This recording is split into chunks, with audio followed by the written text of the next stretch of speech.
সকলোকে এই চেনেলৰ যোগেদি ধন্যবাদ জ্ঞাপন কৰিছোঁ। বিশেষকৈ ধন্যবাদ জ্ঞাপন কৰিছোঁ আজি শুভক্ষণত টেঙাবাৰী স্থিত ধনচিৰি আদিবাসী কল্যাণ সংঘৰ প্ৰাংগণত DMDC লগতে গোলাঘাট জিলা সমিতি আমছাৰ সৌজন্যত আজি বীৰ বিৰছা মুণ্ডাৰ 123 সংখ্যক যি মৃত্যুবাৰ্ষিক আমি উদযাপন কৰিবৰ কাৰণে লৈছোঁ আৰু ইয়াক আমি শ্ৰদ্ধাৰে আজিৰ দিনটোক আমি সোঁৱৰণ কৰিছোঁ আৰু ধন্যবাদ যাচিছোঁ। বিশেষকৈ আজিৰ দিনটোক অকল আমাৰ এই স্থানত বুলিয়েই নহয়, বিভিন্ন ঠাইত আজিৰ দিনটোক সকলো আদিবাসী লোকসকল লগতে যিসকলে আজি আমি অসমত আৰু ভাৰতবৰ্ষত আছোঁ, আমি তেখেতক অৰ্থাৎ বীৰ বিৰছা মুণ্ডাৰ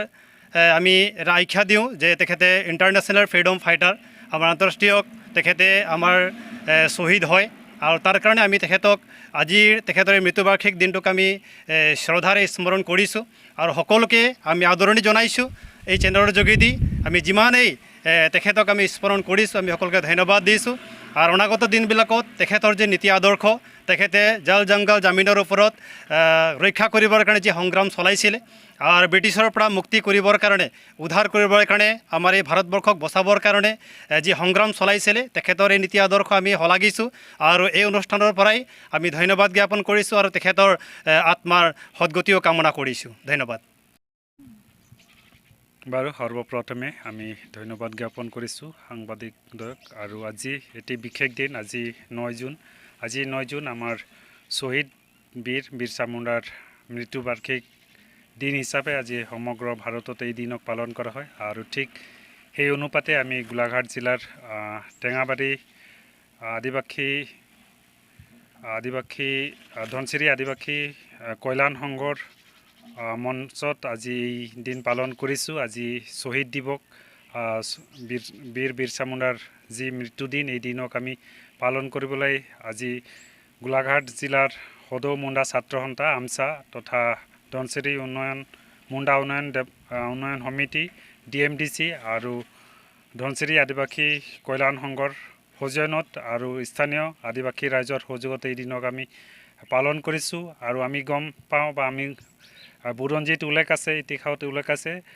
ব্ৰিটিছ উপনিৱেশত শ্বহীদ বীৰ বিৰছা মুণ্ডাৰ যি ভাৰতীয় যি ব্ৰিটিছ সংগ্ৰামত যি বলিদান বা তেওঁৰ যি ভূমিকা, এই ভূমিকাৰ যোগেদি ব্ৰিটিছক এই ভাৰতবৰ্ষৰ পৰা তেওঁলোকে যেনেকৈ আমাৰ ইয়াত কুশাসন চলাইছিলে, এই কুশাসনৰ লৈ তেওঁলোকে এই কুশাসনৰ ব্যৱস্থাক লৈ আমাৰ ভাৰতবাসীয়ে সন্তুষ্ট নাছিল আৰু এই সন্তুষ্ট নথকাৰ কাৰণে যি সংগ্ৰাম কৰিছিলে, এই সংগ্ৰামত আমাৰ আদিবাসীসকলৰ যি শ্বহীদ বীৰ বিৰছা মুণ্ডা, তেওঁৰ ভূমিকা যথেষ্ট গুৰুত্ব আৰোপ কৰিছিলে আৰু আমি দেখিবলৈ পাইছোঁ। আৰু সেয়ে এই দিনক আমি আজি পালন কৰিবলৈ যি মঞ্চ পাইছোঁ, এই মঞ্চৰ যোগেদি আমি ইয়াকে জনাবলৈ বিচাৰিছোঁ যে আমাৰ দেশত যি কুশাসন আছে, এই কুশাসনক আমি দূৰ কৰিব লাগিব আৰু এই কুশাসনৰ যোগেদি আমাৰ ভাৰতৰ জনসাধাৰণৰ যি প্ৰভাৱ পৰিছে, এই প্ৰভাৱক আমি আঁতৰাব লাগিব। আৰু যেনেকৈ আজি এই দিনৰ যোগেদি সৰ্বভাৰতত আমি যিমান ভাৰতবাসী লোকে একত্ৰিত হৈ আমাৰ ভাৰতবৰ্ষৰ দেশৰ যি উন্নতি, জাতিৰ যি উন্নতি, সেই দিশত আমি সকলোৱে একত্ৰিত হৈ আগবঢ়াৰ আমাৰ এক উদ্দেশ্য আছে আৰু এই দিনৰ যোগেদি এই উদ্দেশ্যক আমি এই মঞ্চৰ যোগেদি জানিবলৈ দিছোঁ। ধন্যবাদ।